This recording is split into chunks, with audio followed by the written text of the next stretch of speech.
our land lovers, welcome aboard to the Disney Guys Uncensored.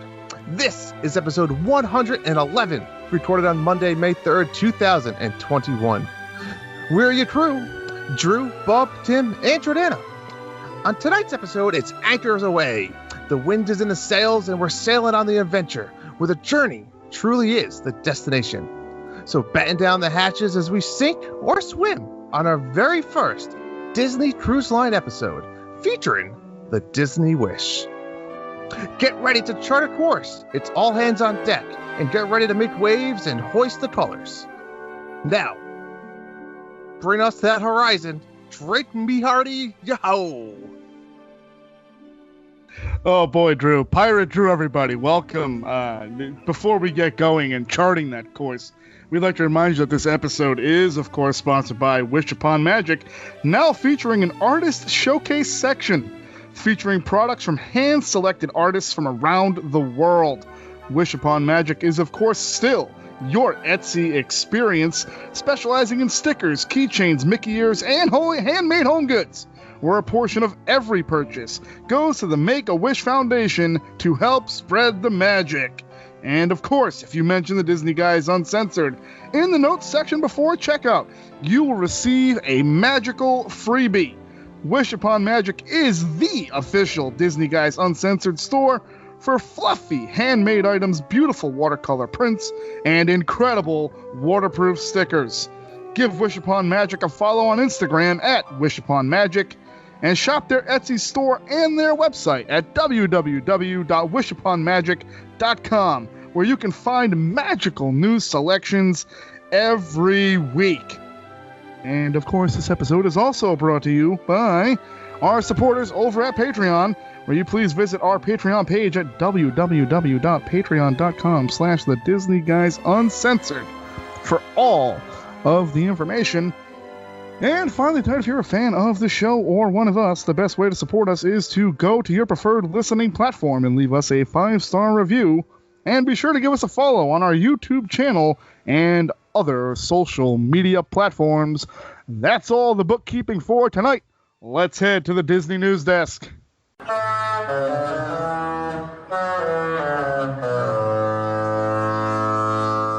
Thanks, Bob. Not a ton of news tonight. D23, the official Walt Disney fan club, is kicking off its global ultimate princess celebration. And what does that entail? Well, not a ton. A couple online events and a book, which is out now. It's called Tales of Courage and Kindness. Features 14 new empowering short stories that seek to inspire children to create a kinder, gentler world.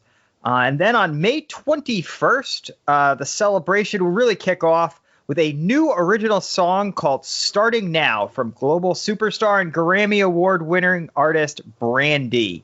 That's available on all streaming platforms, and a music video will be on YouTube along with a lyric video. Then, November 1st, the real celebration starts with Disney Princess, the Concert. Disney Concert presents Disney Princess, the Concert, a nationwide tour kicks off with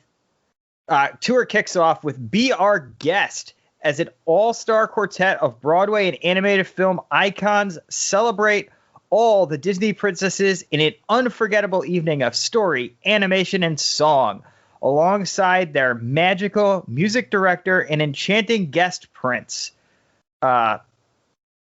Tony nominee Susan Egan, two-time Tony nominee Laura Osnes, and Grammy nominee Courtney Reed, along with rising star Aisha Jackson.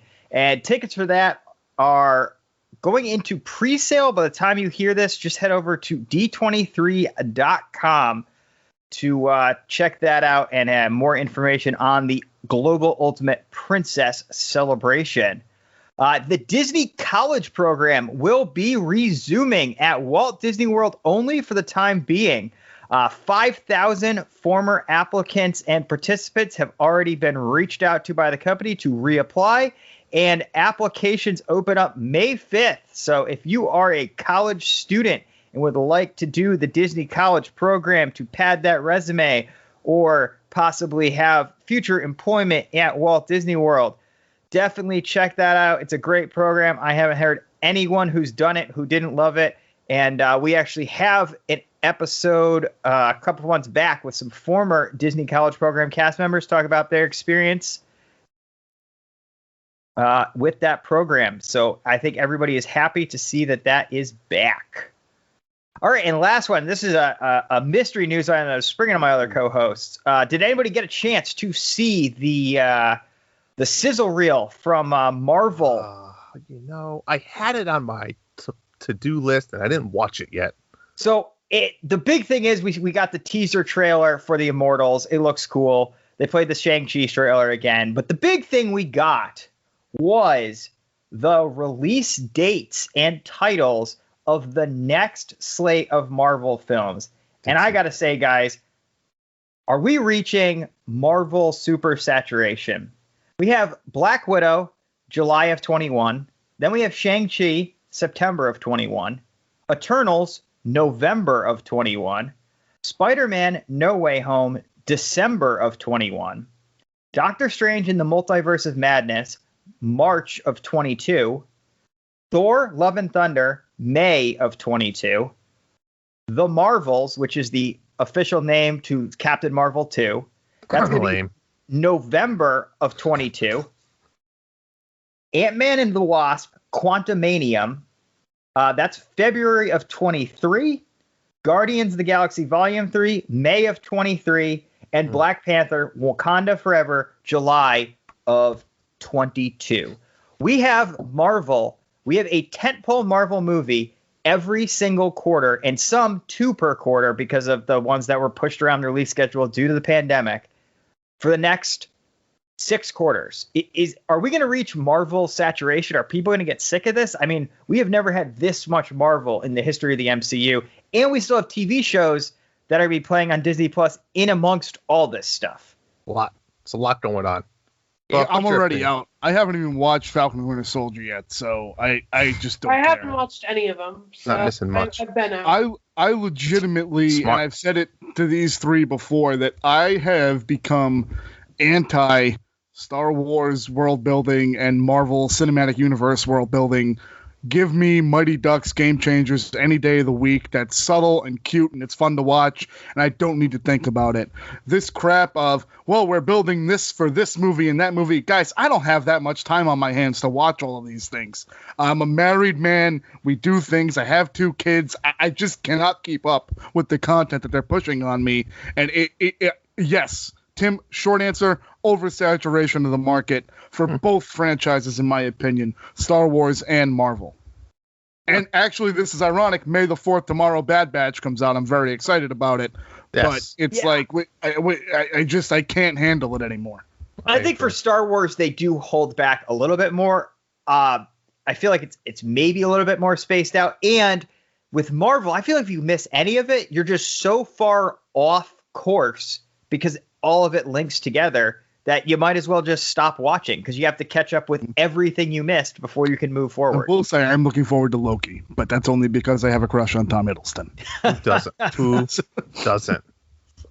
Back to the earlier news point, I think I'm going to have to pick up, Bub, a new book, Tales of Courage and Kindness, Bub, inspiring how to create a kinder world. Sorry, you're going to pick that up for me or for your daughter? Not for you. I think you can learn a little bit how to make the world kinder. Say Zoe's very sweet. I love Zoe, so she can borrow it when you're done with it.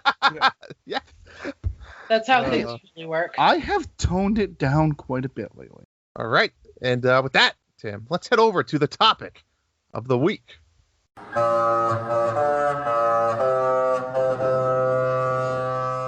Oh, God, it's like playing Night at the Roxbury with these kids tonight. So, yeah, we're talking Disney Cruise Line tonight. It's an episode that I think is 111 episodes in the making. We've messed around, toyed with it, had guests lined up to do this, then changed the topic on guests. It's really an incredible journey to get to this point. And what really was the catalyst for this was that epic 32.5-minute video that Disney released this past Thursday with the newest of the 3 sister ships that are coming in the next 4 years, the Disney Wish. But we thought to ourselves, we can't just jump into the Disney Wish and not give people some background on Disney Cruising 101, which is our spectacularly awesomely titled section here. I would like to say that the same people that named this section named the Global Ultimate Princess Celebration. So I'm very excited, which is Disney Princess the Concert. They also named this section. I'm very excited Princess, the concert. about it. So, real quick, Drew, obviously, I know you've been on the Wonder or the Magic. I've been on the Dream. The Wonder. I was on the Dream. When you went on the Dream, that must have been 10 years ago. When you went on the Dream, that must have been very new. It was the inaugural season. It was like 7.5 months after it was launched, or after it launched. Yeah, after its inaugural cruise, as it were. Gotcha. So they kind of had a blind spot. Disney did back in 1998. This was still the end-ish version of the really good Eisner years. Eisner stuck around for a few more years, but this was really the last probably great thing that he did on a legitimate level. Was he recognized the fact that I think Disney had a blind spot for the cruise industry. And up to that point, the cruise industry was very... What's the word I'm looking for here, Drew? Adult-oriented, not in a stripper pole kind of way, but it was maybe. It was an adult. It was an adult It was more of an adult vacation. It was not a family destination vacation. Older adults, especially, prior to Disney Cruise Line, either you were going on a booze cruise with a bunch of young people, or it was something for grandmas. Yeah, you were the parents from Seinfeld. Bingo. You played shuffleboard. It was, it was a way to live out your golden years. Casino, yeah.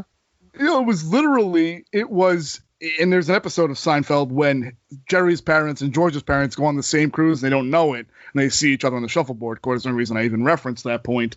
But their aim here, Drew, was to transform the standard experience from something that was older into something that was more family-oriented. Mm-hmm. And I think we all agree that nailed it, because they have become the charter franchise, much like Disney always is, in terms of experiences where you've had Carnival and Royal Caribbean kind of borrow some concepts, if you will, from Disney's cruise line. So clearly they knew something that other people didn't at the time. I agree, but I think what Disney absolutely killed with this was the design of the children's section, family section, and adult section, where I think when we both went, we didn't have kids at the time. Correct. And if you want to go on a Disney cruise and have an adult-only cruise, there's legit areas in the boat. Kids are not even allowed to walk on. Yeah, you can't even walk onto the pools. It's an adult-only pool. So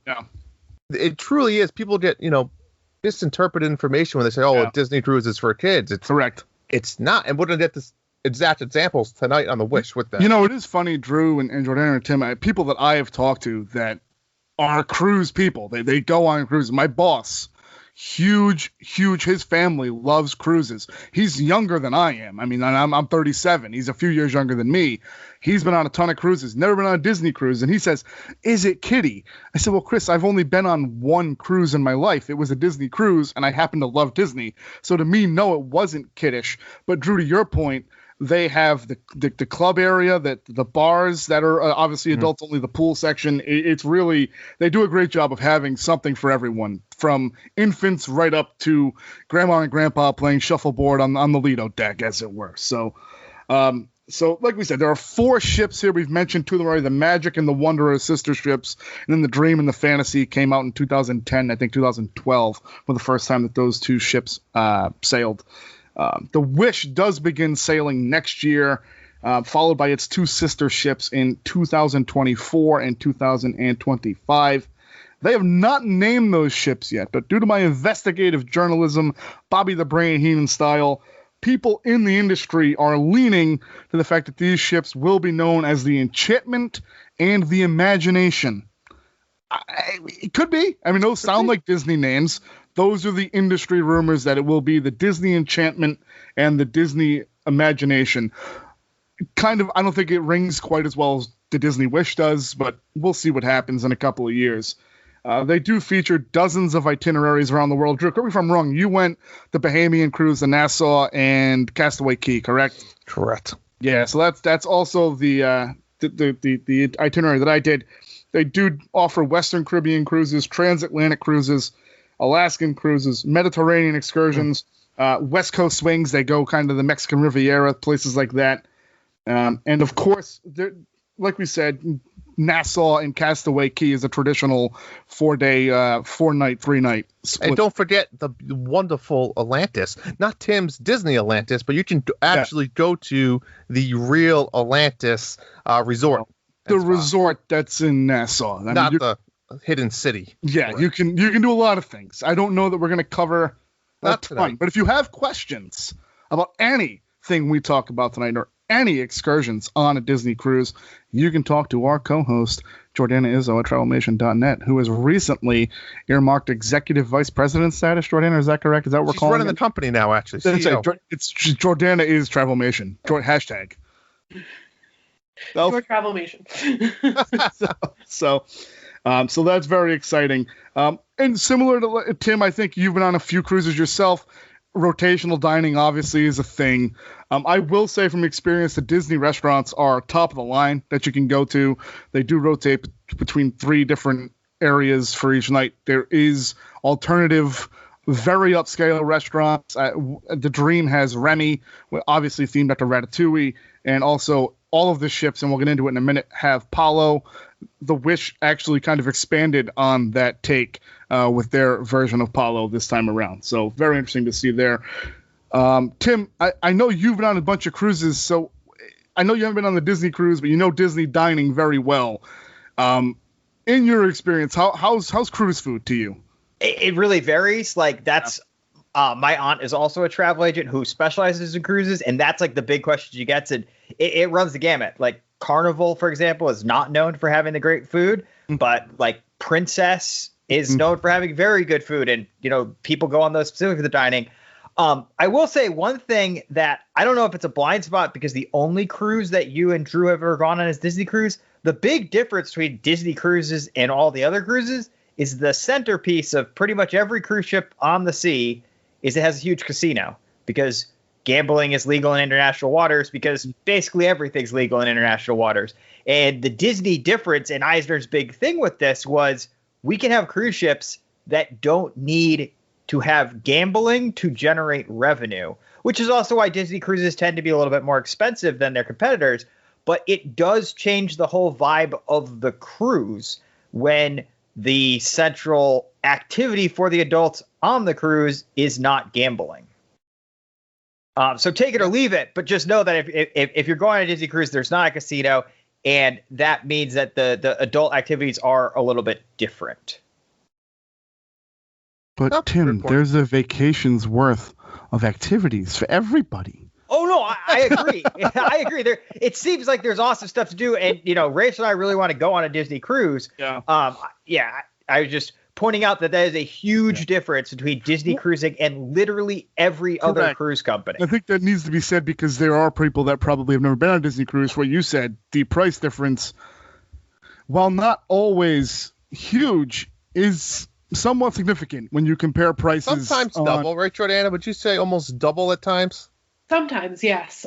Just based on, and a thing that Disney does that we'll talk a little bit about later is that Disney's capacity is a little bit different, where, someone like Carnival or Royal Caribbean or Norwegian, they pack you in. Like the rooms are a lot smaller. Their capacity is a lot higher. Disney tries to keep their capacity lower, which kind of brings up their price because the ships are just as big. Oh, yeah. That's fair. That is a great point. That is a great point.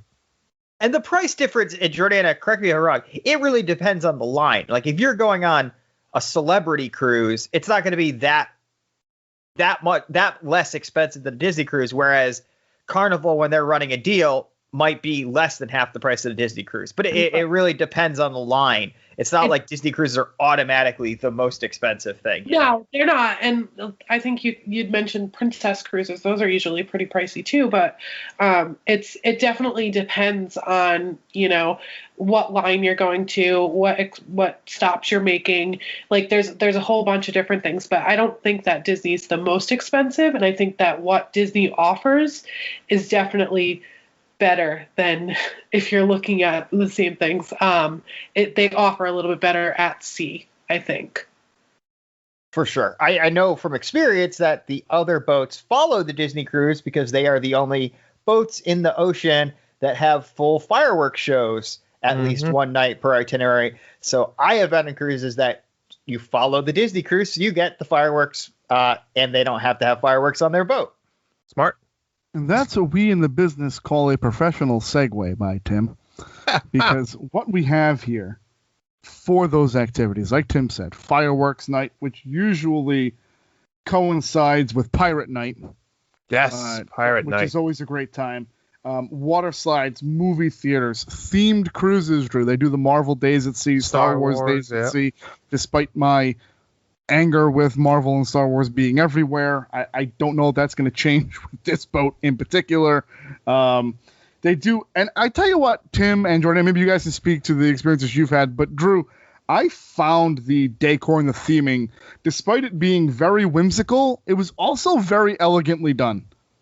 Yeah, Disney does that with a lot of stuff. You look at the 50th anniversary in the castle this year. I think they're going towards that way in general, where from a kid's point of view, it is that whimsical and fairy tale looking thing, and then from a more of an adult point of view, that's very classy and elegant. So it's that really fine line which Disney is so good at been capturing. And like I said, I think you've really seen that over the last few years with Disney.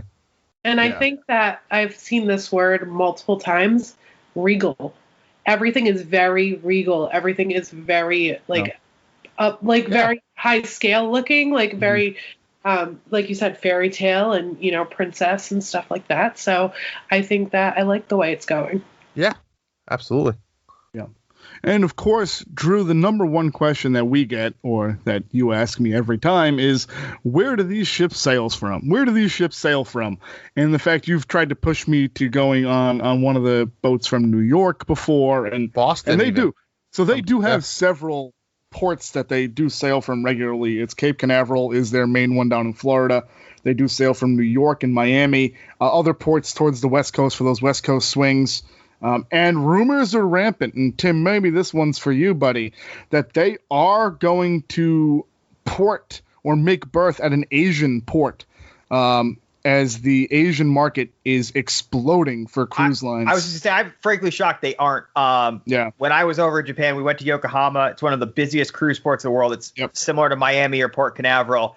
And the fact that you could see the Yokohama cruise port from Disney Sea across Tokyo Bay, and they don't have a Disney ship that you could see from there, it is shocking, especially with Japan. Young people and old people love cruises. Same with China. You could port the boat in Macau. You could port the boat in Singapore. There's a number of places. I'm shocked that they don't have an Asian route yet. So this will be coming up. Now, no word on if it'll be one of the 3 new ships or they'll get the Dream or the Fantasy over in the Far East. But interesting times ahead. Drew, that's all I have for you for Disney One. We tried to keep it simple and keep it enlightening because we want to go to the Disney Wish. Yes, the Disney Wish. I mean, guys, if you have not watched this 35-minute video, I'm going to call upon my technical savvy co-host Tim here for a minute. And Tim, I'm assuming you watched the video? I did. I also embedded it on the Ohana group. So if you haven't seen it, check it out. They did some really cool technology with some like projection mapping. I don't know what the verbiage is where you pretty much are creating the room, right? Like, but all this stuff, guys, the boat is not complete. So a lot of the stuff you were seeing were digital, image projections, right? And I thought the video was like a movie production quality, where it was absolutely amazing to see. But just that in general is worth the watch. And they really told the whole story throughout it. It wasn't just a bunch of information thrown at you. It was nice to see, It reminded me of the old the Disney vacation VHSs used to vacation planning VHSs. Like planning your vacation. It reminded me very much of that, but it also aged very well. And like you said, with the digital pictures and stuff like that, and they weren't just showing all the construction; they were showing what it's going to be. Yeah. Although they did show the construction, and I have to say that shipyard in Germany, that was so cool. When you think about how big that ship is, and the fact that whole ship was in a building, I don't know, that sort of stuff. Kind of geek out over stuff of that scale. Bob, it puts our shipyard to shame a little bit when you see stuff like that.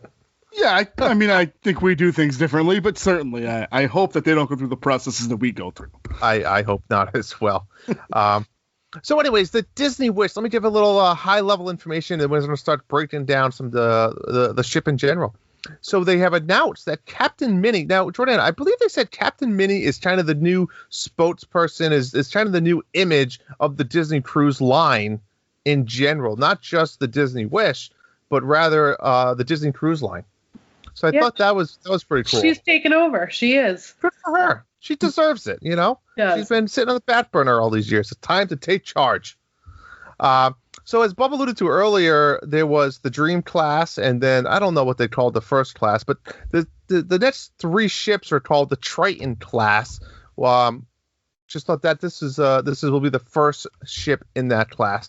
Now, something that the cruise industry has never done, and these three boats will be doing this, is liquefied natural gas. And I don't want to get into the big what does it mean. All you have to know is it's super good, it's super environment friendly. Essentially, they take natural gas, methane, and they convert it into liquid. And then you don't have to worry about the compressed air aspect of it. It's much safer. It produces a much more like odorless and colorless, non-toxic waste, and it's a much more friendly environmental way to power the boat. It's very cool to see that they're doing this.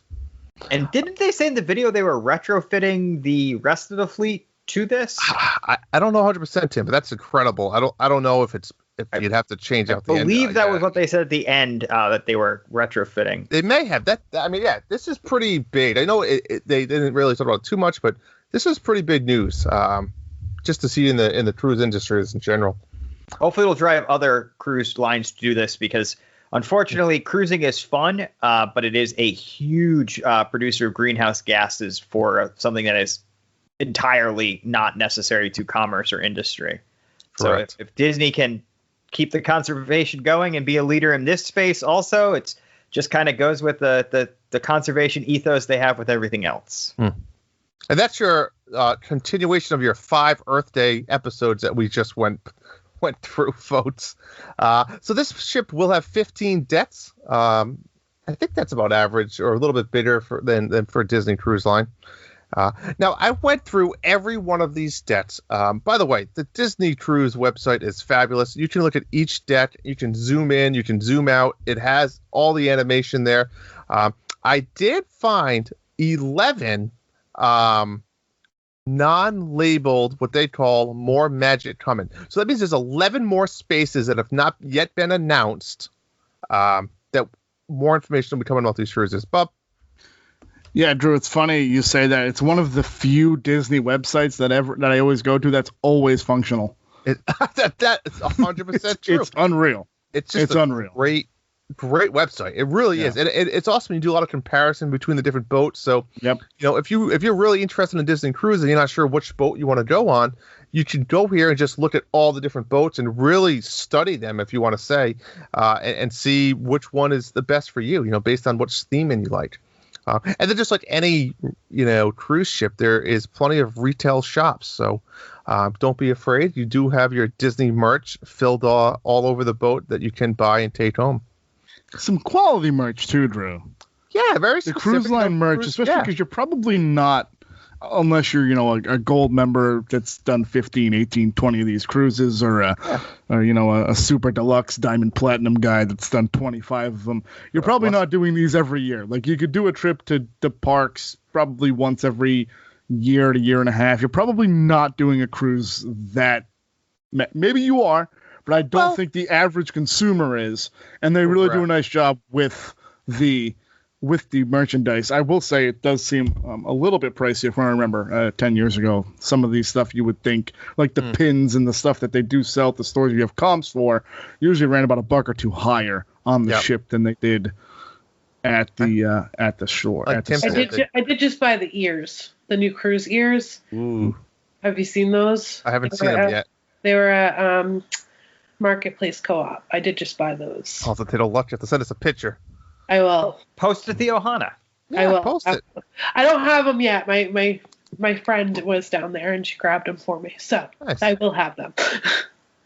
All right, folks. So we're going to break down. I kind of categorized the whole ship into some different sections, and what I thought would flow well. And my three co-hosts here will stop anytime they want to add anything or talk about it, and I'll open up in between sections as well. So we're going to start off with one of the most exciting parts of any cruise are the pools, right? And this time it's no different. Disney did something very different. And at first, I was unsure, but now I'm really into it. And we'll get to that in a second, which is the family pool deck. But like we said earlier, there are 3 different pool decks, essentially, for kids, family, and adults. So we're going to start off in the kids' pool deck, which is, guys, Toy Story themed. The whole area. I mean, there's nobody out there that doesn't like Toy Story. It's just such a well-diverse, franchise that everybody knows and everybody loves. So to see this is absolutely fabulous. There's a Toy Story themed splash zone, your typical splash pad with tons of little slides and interactivities. Wheezy's Freezies. I believe this is like one of those little kiddie pools. Then there's also, they didn't even talk about this in the video, there is the Saurus Rex family water slide, which is your typical, windy, pretty big, tube water slide. Fabulous to see. A smoothie bar and funnel vision, which I'm not really sure what funnel vision is. Funnel vision's where the movie screen is on the second funnel.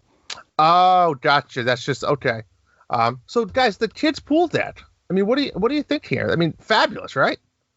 Yeah, yes. Seems really cool. And there's also a indoor Toy Story playground that is adjacent to this that they showed in the video.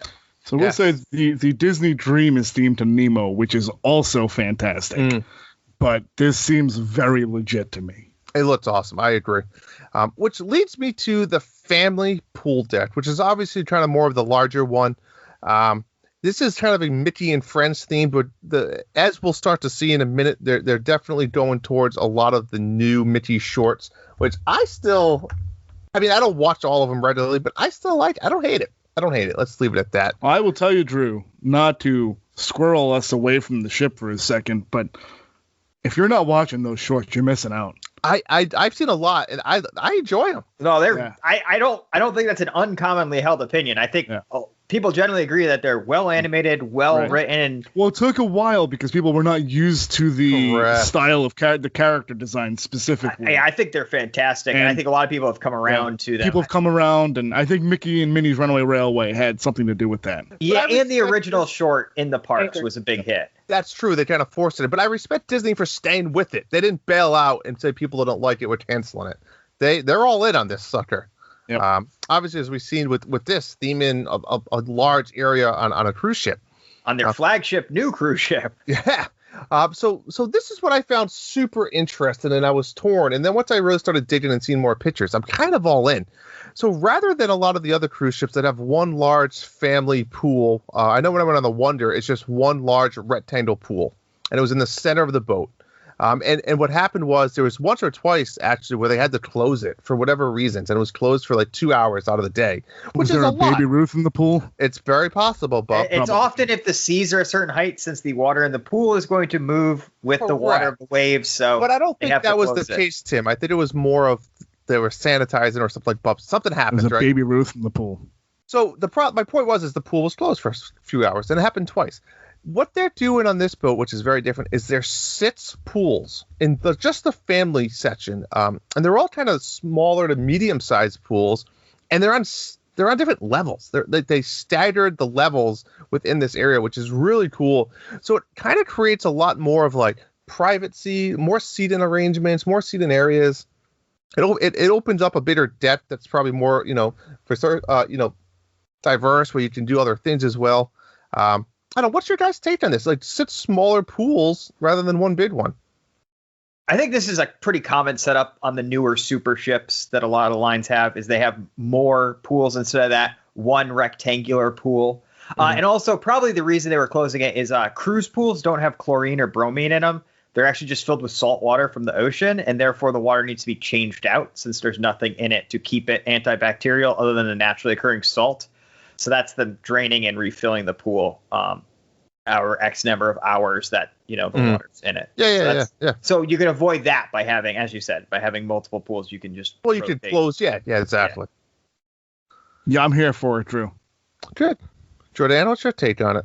I mean, I think it's just a way to spread people out so that not everybody's in that same bubble and in that same area. So I like it. I agree. Maybe they knew COVID was coming when they designed it. Yeah. But guys, I think the main attraction. That's a very hot here, take by Drew right there. No pun intended here, but do you think they made COVID? So the main attraction here, Aqua Mouse, guys. I mean, if this is not one of the coolest things I've ever seen, it is the first ever what they're calling pretty much a Disney attraction on a cruise ship. It's absolutely amazing. It's 760 linear feet. And essentially what it is it's a tube slide. If you ever been on those, I remember they were popular that came out. I think they called them almost like roller coaster water slides. Aqua coasters? Is that the official name? I know Six Flags had it was a big deal around here when Six Flags had one. But yeah, so it's it's just like a roller coaster where you're sitting in your tube and you get pulled up. But the cool part is when you get pulled up, they created this show, and it's based off Mickey and Minnie new animated series, and it's they created this attraction show. So there's a story here.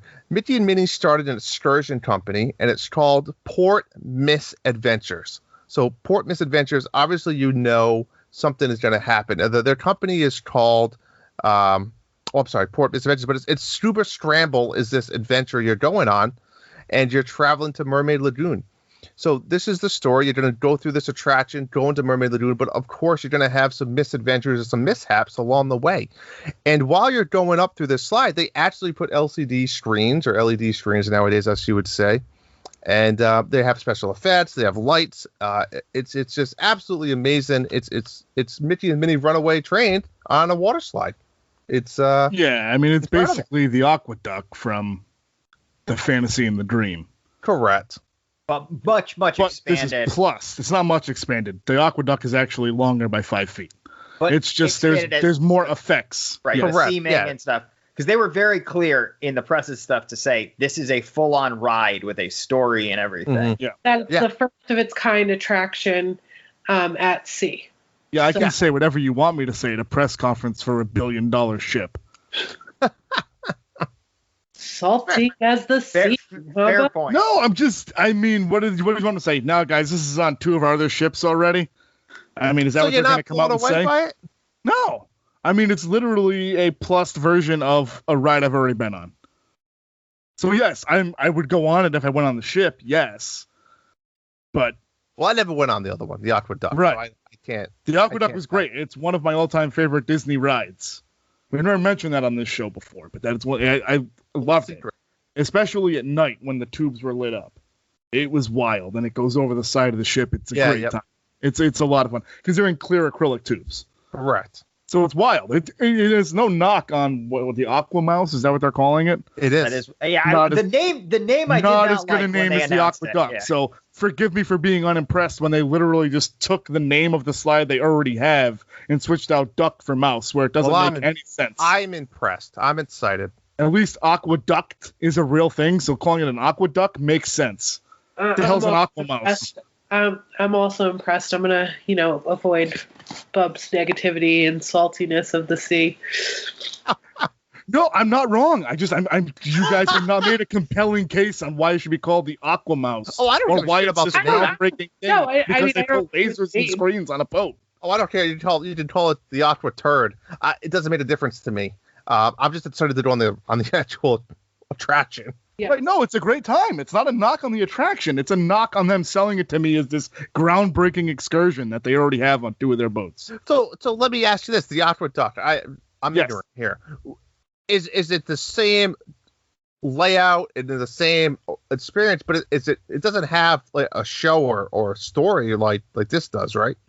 Well, I mean, it's got Donald Duck, and he's talking to you the entire time, which is really hard to understand when you're gushing through a tube and water. Donald Duck's hard to understand to begin with. Right. No, I've already granted you that the story elements of this are great, and I think that's going to be an excellent part of this because there really isn't a story to go along with the Aqua Duck. No, but I don't know. And does the Aqua Duck have screens and videos? I've already said that outside of the screens and like the story, yes, but the physical structure of the ride is really no different than what they've done on 2 other boats. Okay, that's fair. I found that portion of the presentation to be disingenuous of them to tell me how great this was, when I'm sure there are hundreds of thousands of people that have been on this ride already. That's fair. Out of curiosity, is the Aqua Duck like an aqua coaster with like a lift hill and all that stuff, or is it? Oh, well, yes, okay. It's literally the same. It's almost the same ride. Oh, I assumed from the way the because I've never been on a Disney cruise that this was a first in class like aqua now coaster. You people on understand a ship. how I feel that was disingenuous. Okay. It's literally. I agree. So if you guys think about Typhoon Lagoon and their crushing gusher coaster, which came out after they brought the Aqua Duck to the sea, and Drew, like you said, the Six Flags rides that all had it. It was all around that same time. Yeah. 2008 to 2010 in that neighborhood, maybe push it to 2005 when the first one ever opened. But really, honestly, this technology's been around for a while, and it's already on 2 of their boats. Granted, again, I cannot stress enough, the screens, the storytelling aspect is great. I think it's going to bring a lot to this ride. But the way they sold this slide on this presentation, I said, I didn't love it. Maybe my issue was more with how they sold it and less about the ride itself, other than the uninspired name, which is clearly a blatant ripoff of the Aqua Duck. That's fair. I mean, yes, Aqua Mouse. So does that mean on the next boat there's going to be the Aqua Goofy? Oh, I'll tell you what, I'm here for the Aqua Goof. That'd be fun. I would enjoy that. I'm about to get into the debate again of what Goofy is. Goof, apparently. The Aqua Goof. Story. The Aqua Goof would be great. Aqua Stitch. It's coming. They're going to have Hawaii only.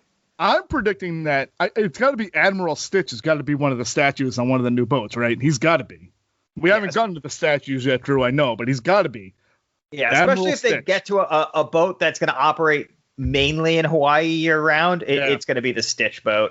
We'll get to the statues later. Drew, I'm sorry for getting so angry. No, and I think you guys brought up good points, too. What Bob mentioned, the Asia port, and Tim just mentioned the Hawaii port. For all you guys are saying, well, I'm going to wait for the next boat to see what that's about. This could technically be the only boat that's really going to be stationed out of Florida, right? The other 2, we don't know much about it. So you can wait all you want, but don't be disappointed when they say this new boat is never coming to really the United States. Right. And Drew, they do have a tendency to rotate them, but for the first few years of their sailings, they don't usually know. Correct. So just that's a great point that you guys both kind of brought up indirectly, but it's good to know. Because the Wonder and Magic did ship out once the Dream and Fantasy were ported in Cape Canaveral. The other 2 were some in New York. One was on the West Coast, so they have moved them before. And they're going to try to keep the cream of the crop, I would say, at Port Canaveral in Florida. And Disney Cruise Lines, one of the cruise lines in the world that has still never been stuck in the Panama Canal. Just saying. All right, folks. So we're not done yet. Cruise facts. The adults only pool deck. This place also looks quite amazing. It's called Quiet Cove. What a nice ring to it. They have some infinity pools. They have a poolside bar, and they have a cafe. The swim-up bar. Smoke bar. The swim-up bar. Swim-up bar. Swim. I mean, I should have a smoke bar too. Is that? But international waters, anything is legal, right, Tim? That's right. And then they have the Cove Cafe. The Cove Cafe, I kind of hashtag. That T-shirt. Hashtag Cruise Facts. Cruise Facts. Cove Cafe is a Moana-inspired lounge, which seems really cool. They didn't really talk about this. I kind of came across this when I was exploring the pool deck. Can we say that's more flagship Moana placement? They are going hard. This is Moana Polynesian, Moana Journey of Water at Epcot, now the Moana adult pool area on the flagship ship of their fleet. They're going to make Moana a thing. Oh, and Moana TV show. Yeah. If you see the pictures, though, this is how I pictured that they were going to do Polynesian rooms. Like that it was going to be subtle. It was, you know what I mean? Like where it wasn't going to be like all up in your face, even though I'm still a fan. But well, I think this whole boat in general, like Cinderella and stuff, like it's not in their face type Cinderella, but like Bob said earlier, the elegance and stuff like that. That's what they needed to do with the poly. We had that talk. We don't need to get into it again, but I know what you guys are saying. All right, so that's all the pools.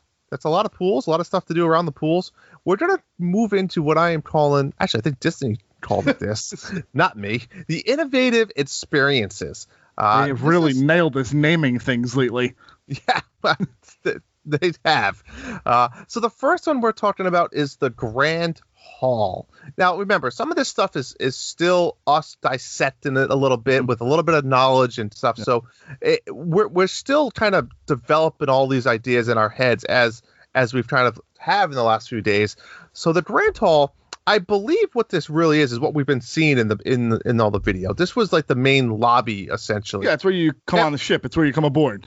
It's 3 stories tall. Captain greets you. It's fantastic. Yeah, and it's actually going to be a dual, area, right? They're going to be using this as like a gathering space and almost as an environmental theater. What I think of this is as a lot of stuff in Disney World when you go up in the parks, and it's kind of like you just see a stage, right? But there's no seating. And it's kind of like an interactive thing where the kids walk on the stage and some characters comes out and they do they have random stage over in Tomorrowland that nothing's ever happening at. Exactly though, but that's a good analogy, Bob. Stuff like that. The Disney has those everywhere. This is going to be used like that throughout the day. There'll be a sign, come back at 1 p.m. and we're going to have like a 15-minute little hoorah. So that's going to be used there all the time. Hoorah! But of course, across from the atrium stage is the marvelous Cinderella statue, life size, pretty much. Yeah. So low-key, Drew, low-key, and on this show we've talked about Princess Tiana and Rapunzel being my 2 favorite Disney princesses, or their movies being Cinderella classically is probably my favorite Disney princess and probably my favorite classic Disney princess film. I am pumped that she is the statue here. It's a beautifully done statue. At least the rendering of it is beautiful. I'm sure that based on what we have with the other ones, it will be as exceptional as the other ones. But this Cinderella statue is going to be a photo spot to end all photo spots. Yes. Will it have a do not touch sign? Probably. I mean, subtly, it probably will. I don't think it'll just be like this wet paint sign on it, but I think it'll piece of tape. It might be roped. It might be roped around it. You know what I'm saying? Like kind of. They don't want the fingerprints, bronze, whatever the hell it is. They don't want you people touching everything. Correct. Correct. There's they do COVID. One cast member that's just going to be in charge of just wiping it down. That's the job I want on the cruise ship. I just want to stand here and polish Cinderella. Like the Stanley Cup guys. Yeah. White glove only. And Bob, I don't know if this is me, maybe this was you, but just to note that Disney Magic has similar type things. Actually, every cruise ship has similar type statues. The Magic has Captain Mickey, Wonder has Ariel, Dream, Admiral Donald, and the Fantasy is Minnie Mouse. So kind of cool. This is like one of their things, right? This is what they like to do in the lobby and make it a grand entrance. They actually do make replica versions of these statues that sell for obscene amount of money on eBay. A little fun fact here. The lobby in the Wonder, when I went on my cruise, I just happened to win a mini golf contest there, winning myself a nice Disney lanyard. Just a fun fact. That's something you love a good lanyard. You love a good lanyard. I love a good, I'm a good lanyard guy. Hey, you gotta wear one every day for work. Why not have a good one? Yeah. All right, folks, let's move into one of the most amazing theaters I've ever seen, the Walt Disney Theater. But we talked about elegancy and design and what I kind of said earlier about how kids can look at it one way and adults can look at it another way. This is like the perfect example of what I've ever seen of a design like that. This is what they call a fairy tale forest-themed Broadway theater. Essentially what it is, 1,200 seats, right? You think about a 4,000-ish type capacity. So, again, we're looking at almost a little over 25-30%. Yes, what they do is they do 3 shows based on your dining reservations. For whenever your dining times are, they alternate them. So, essentially, if you want to go to a nighttime or daytime show, you can get a seat. You're never going to get a seat. Oh, this isn't Fantasmic where they say, go stand in the back. Or in Jordana's case, go sit in the 3rd level balcony and deal with it. Yeah, the nosebleed. And that's not even a shot at Jordana. If you guys haven't listened to Fantasmic yet, it was a few weeks ago. She got stuck up in like the reserved seating, like the back row behind the bar, and she wasn't happy about it. No, I was not a fan. So the Broadway style shows on Disney Cruise Lines, let me just tell you, it is worth the price of admission. These shows, I would pay $150 per ticket on my local Broadway. Don't tell them that. No, but that's the type of quality they are, Bob. And they're high-end shows. They're, they are like going to a Broadway show. They're almost 2-hour shows with, they're just amazing production value. And we do know that this ship will be hosting an Aladdin show because, you all Wish, Genie the Wish. And it looks great. It looks awesome. Now, they did say there's 2 original shows in development for the Wish. Yeah. I don't know if that means they'll just be based on other Disney stories. I believe, doesn't the Wonder and even the Dream, didn't they have like a very specific, I think the Wonder had one for the Wonder only. It was like Wonder Dream, themed. I believe had a villains show, which was great. Oh, I saw the villain show. Or something, I okay, think. yep, so I had that too. Yep. And then there was the Golden Mickeys. Yeah. The Golden Mickeys were on the Dream. It's basically like the Academy Awards or like the Golden Globes. Okay, that's cool. An award show. The Golden Mickeys. They were fun. Listen, that we saw however many shows there were when we went, and it was. I'll tell you, I've never had more fun than I had on the. And maybe it's because I didn't have kids at the time, so we come and go as we pleased, and I'll leave the other comments alone because it was our honeymoon. But ultimately, I digress. The shows we actually went and saw in the theater itself, in the movie theater they had on the ship. We went and saw the Winnie the Pooh movie. That's like 64 minutes long. Came out a few years ago. Okay. So that was. But I think that you nailed it there too, Bob. The beauty of these you kind of come and go as you please, right? So if you do have young kids and you're like, oh yeah, we're pumped, my kids love Aladdin, we're gonna go to the show. If it doesn't work out, just get up and leave. Yeah. You didn't lose your money for your ticket, or one parent stays with the older kid and the other parent leaves with the younger kid and they go swimming. Like, it's not a big deal. Yeah. That's the beauty of all this stuff. It is at your fingertips, and you have it here. So and this is really the big difference maker in the entertainment area that Disney Cruise has over the regular cruises, because this is where the effort's going, where you don't have the casino. You have, instead of some Vegas style review song and dance show where some guy sings Tony Bennett songs, you have a full scale Broadway production. This is where the Frozen musical that was on Broadway was workshopped on the Disney cruises. Like, it was there first. I believe there's a Tangled show also on some of the cruises. Like, these shows are Broadway quality, Broadway props and stuff, and not available anywhere other than these ships. Like, this is the reason, one of the big reasons to go on a Disney cruise. I agree. Again, I'm just gonna say it again. This was probably my number one favorite design of anything on the ship. It's absolutely beautiful, the theater. But all right, so that's the Walt Disney Theater. They do have, Bubba alluded to, 2 movie theaters essentially, or 2 cinemas on the ship. The first one is Neverland Cinema. That's right, folks. Peter Pan is still does that around. Movie keep getting reps, Tim? Keeps giving. I don't know. It keeps on giving. Peter Pan, the Darling Children, they're all mentioned to be a themed theater. Again, this is just they use the word intimate movie theater. So it's who knows? And they're going to be playing, classic films and first-time run films, Disney, Pixar, Marvel, Star Wars, Lucas. And similar, you got a schedule when you jump on board. You can literally come and go. It's just pretty much a constant run of film. It's fantastic. And you could plan it. That's what I love, right? Like, hey, listen, guys, we're going to go swimming, we're going to go to dinner, then we're going to go to a 7 o'clock movie, and Raya is playing, and we're going to have fun. It's great. And if you don't want to, your kids are tired, you get up and you leave. That's the beauty of the cruise is you don't feel committed. If I go to the movies today, like, no, we're sitting through the damn movie. I just paid $50 for tickets. But that's the beauty of it. And the other cinema is Alice in Wonderland themed, which I'm sure is also very cool. I'm interested to see what these look like. How deep are they going into the theme in? Hopefully the same subtlety as the Walt Disney Theater. Yeah, it could be like very elegant.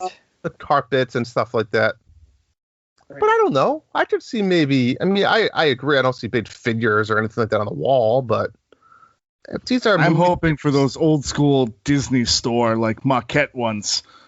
like those super pastel-y kind of really cool looking figures. That's what I'm hoping for. That's what I'm hoping for, Tim.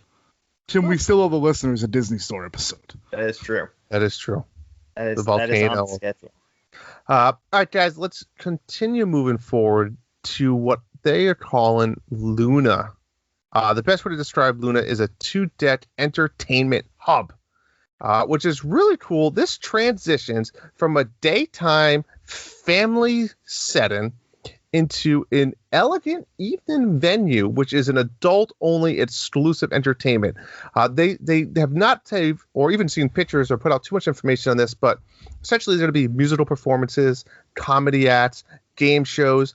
I will say I laughed probably some of my favorite memories in any nighttime experience or, adult entertainment was on a Disney cruise after hours between like a comedy club and game show where they do like karaoke with the guests and pull people on and off stage and trivia.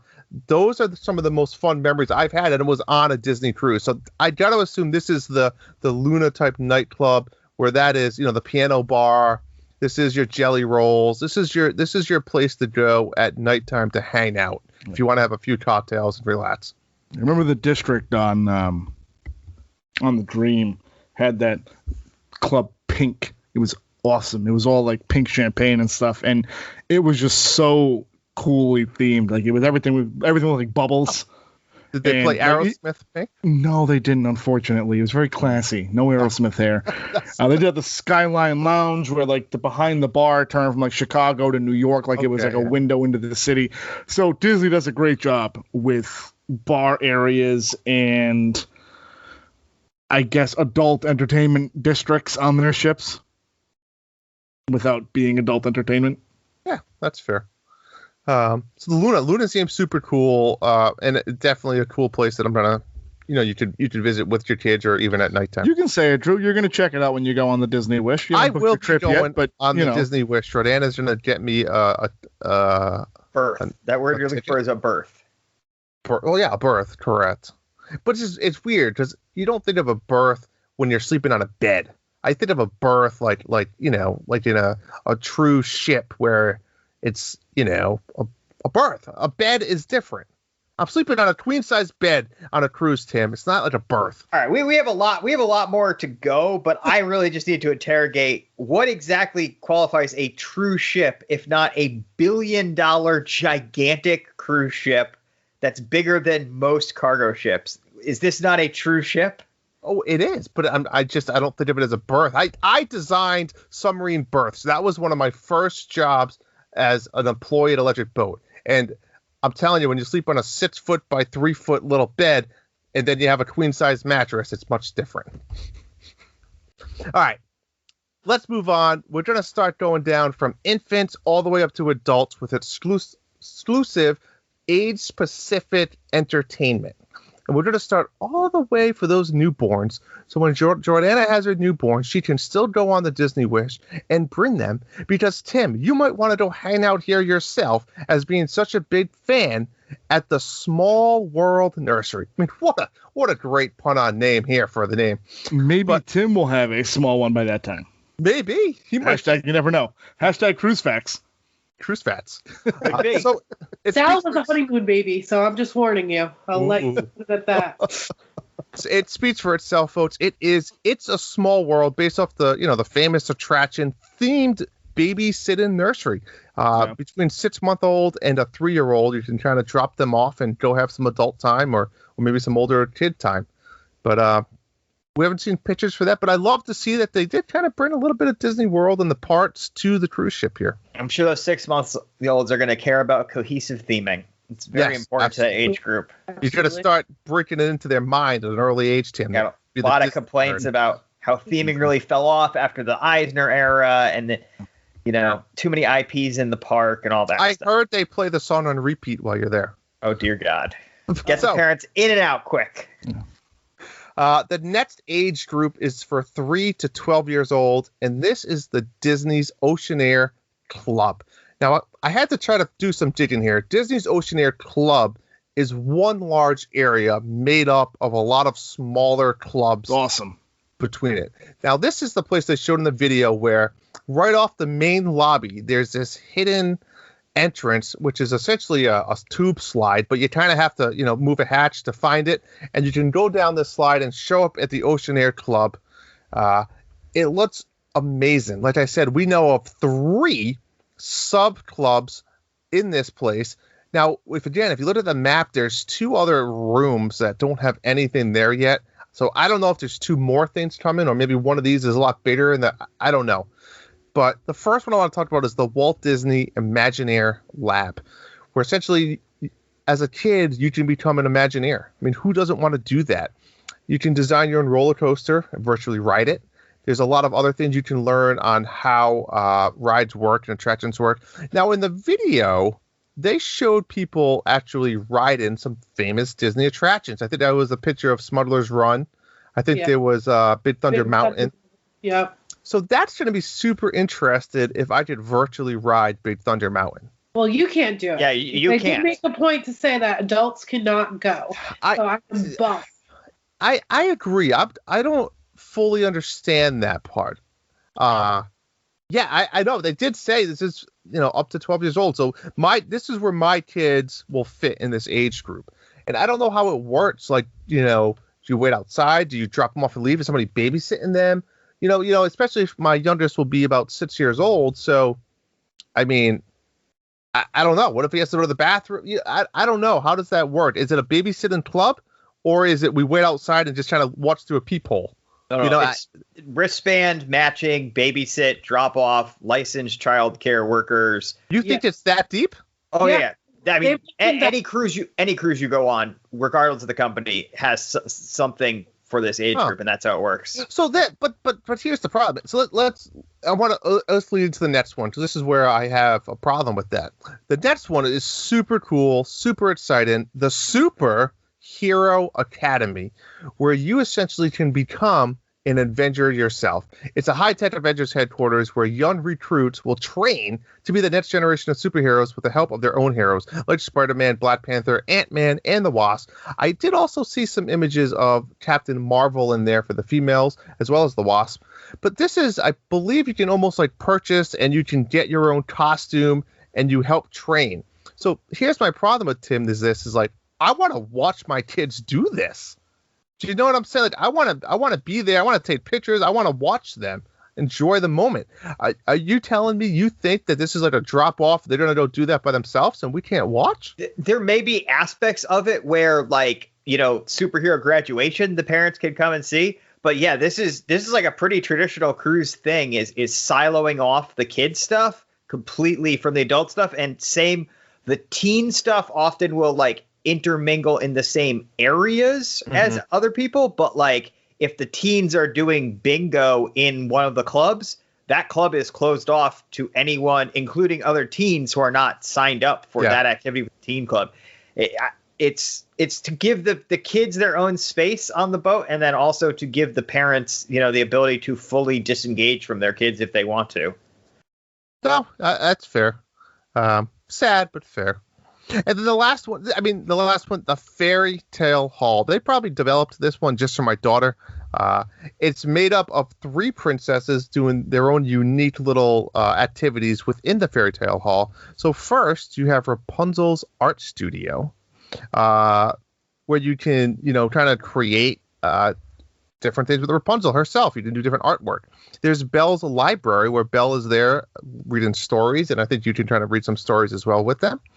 And then there's Anna and Elsa's Sommerhus, which is, you try to sit there and you try to learn about their ice powers, and it's just, again, it's an interactive thing where it just looks awesome. It looks absolutely fantastic. This is like a young little girl's dream to be doing these things and sitting down actually with the princesses. And like you said, if this is a sign up, if I sign up for my daughter between 10 and 12 at the Fairy Tale Hall, there might only be 50 girls that can sign up for that time, right? So this is going to be like a very like hands-on, one-on-one experience with a princess, and you're doing like an activity. This is awesome. I'm super pumped for this for my kids. Both of them, one loves superhero, one loves princesses. It's perfect. But overall, I think Disney killed it on the Ocean Air Club. I'm like we all said, I'm jealous that I can't hang out here. But it's great to see. There's also in some verbiage on the website, they talk about Star Wars stories. So I imagine maybe that's one of the rooms they haven't really announced yet. Maybe there is a Star Wars interactive spot of some sort. Who knows, Tim? Maybe they build a droid to a cruise ship. Oh, I think that would be easy, or more likely, some of the tech that we're going to see in the next couple of months at the Star Wars Hotel with the Jedi training and stuff that you'll do in that. All that stuff is already set up in a cruise-like environment. And maybe they didn't want to release that yet, so they haven't fully released everything with the Star Cruiser yet. That's my guess as well. But it has to be there. It's an easy, like you said, it's easy. But could you believe if they gave that to this age group kids and then didn't let the moms and dads go learn how to do lightsaber training and build a droid? Jordan, you have something there? They're missing Puppy Dog Pal's room. That's all I'm saying. I didn't see really any talk of Disney Junior on the Wish. There was none really mentioned at all. Again. Well, someday. By then, Sal won't like Puppy Dog Pals anymore. Hopefully, we're hoping, but until then. All right, so let's move on to a little bit older kids between 11 and 17. The Kids Club, there's two of them. There's the Edge and the Vibe. Let's start with the Edge, which is specifically for 11 to 14-year-olds. Now, again, I don't know if they're checking IDs at the door, might say, but this is a New York City inspired. There's a secret entrance through a doorway behind a framed piece of art. So this might be one of those things, I don't really know. You walk down a hallway, there's like a random art. You got to do a little push to the side, and bam, you're in. It's like some Harry Potter type stuff right there. Yeah, you're right. That's kind of what I'm thinking. It's kind of cool. Password. Now, and then the other one is the Vibe, which is 14 to 17-year-old, and this is a stylish space inspired, where pretty much it's every angle will be selfie worthy. I believe the reading of that should have been a stylish space inspired by a Parisian loft. Well, I mean, let's be honest. I think that's what it should have said. Yeah. I'm just sure wildly different than being space inspired. Well, I think those YouTube kids and those Instagrammers that are 14 to 17 would much prefer a Parisian loft. And it probably, I'll tell you what, the one on the Dream was great. Not that I went, you could go into it when, you can walk around the ship or whatever. Yeah. You couldn't, when you look into it, the teen areas, which I think is a really tough market for Disney to nail sometimes, because you get people that, are too cool for school, as it were, with it. And I will tell you that they've done a great job in the design of the teen area for me. If I had teens, or I could see my nephew who is 16 going there and liking this part of the boat. I really could. Yeah, I agree. I think, yeah. And on that note, do you think it's obviously a pretty conscientious decision by them that this is the only thing that does not have overt Disney branding wrapped around it? It is. Yeah, that's interesting. Is one step removed from any property specifically. Is that to get over the too cool for schoolness of, I don't want to go to the Wally kids teen club? Come on, think about it, Tim. You got New York. You got New York and you got Paris. I mean, two cities that are known for their coolness. Yeah, metropolitan feel and the things you can the things you can do in those cities and the design, the aesthetics of those two cities. I mean, for the kids, it's a home run in design. If as angry as I was about the Aquamouse is as impressed as I am at the designs and layouts of the teen area on this ship. I think it would be a great place for kids to hang out. I think it'd be I kind of wish I had something like this when, if I had gone on a Disney cruise when I was 15 years old. This seems like a great place to meet people and just hang out and kind of just. You're absolutely right. And at that age, even like a 12-year-old, I feel like when you're on a Disney cruise, you kind of could trust them a little bit more. Like, they're not going anywhere. They're not getting kidnapped. So if you have a little bit more trust and faith where, you know what, yeah, this is a good age to go learn your independence and go to the club, Ain't none of y'all old enough to go to the damn club. Name that one. Greg Cook, calling you out.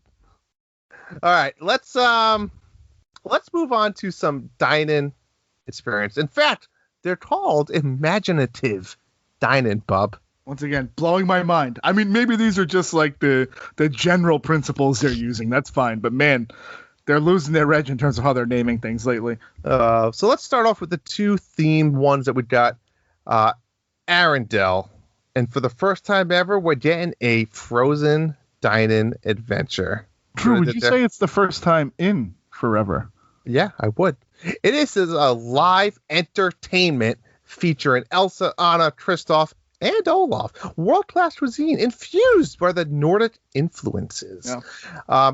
Now, Bob, correct me if I'm wrong. Which one has the Tangled dine-in experience? This looks very similar. I would have to do some research. I will tell you that I'm pretty sure it's the Fantasy. Which looks because it's not on the Dream. I know it's not on the Dream. So does Dream have the Tiana with the jazz players? No, that's you know what, Tim. That I think is on the Wonder or Magic when they redid the area. Oh, okay. When they redid it, I think it's on one of the older ships. When I went on the Wonder, there was none of these interactive dine-in experiences. There was just a nice themed restaurant. There was no entertainment. Yeah. So I think, Drew, when I went to the Dream, it was the Enchanted Garden, which was themed to various princesses. Really nice, but again, subtly designed. And then there was Animator's Palette, and I, for the life of me, I can't remember the third one. But I got steak at all three places. It was delicious. Good for you. I'm glad you branched out on a freeze dine-in experience. No, so I did, though. So I tried duck on my trip. I did try duck. I wasn't a fan. I did eat some tomato soup and some French onion soup as well. So, yeah, I mean, I did kind of, and Tim's like, this guy branched out. My mind is blown that tomato soup and French onion soup were two things that I had to branch out on. Yes, somebody branched out into. Correct. That's awesome. Again, I'm proud of you, Bub. I'll say. Thank you, Jordan. I appreciate that. I will tell you I was not a fan of duck. It was very oily, right? Oily. And I don't think the taste was bad. It was very it was not chicken. And join us next week. I hear a rumor Bub might try a grilled cheese sandwich and report back. With tomato soup. Maybe I'll dunk it in the tomato soup. I hear that's a great thing. My 8-year-old loves that. So does my 4-year-old. Hey, speaking of food, Tim, I heard this is this is one of the also first ones, a very vegan specific menu across the ship.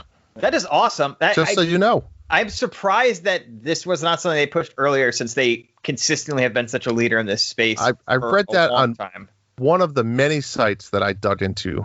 I would venture a guess that you are going to go heavy in the fish category in this restaurant specifically. If they have Nordic influences, I would expect salmon, halibut, maybe some sort of shellfish. If there's anything like Ashton Kutcher or whatever the hell it's called over in Epcot, I secretly loved that place. Ashton Kutcher or Akershus? I mean, I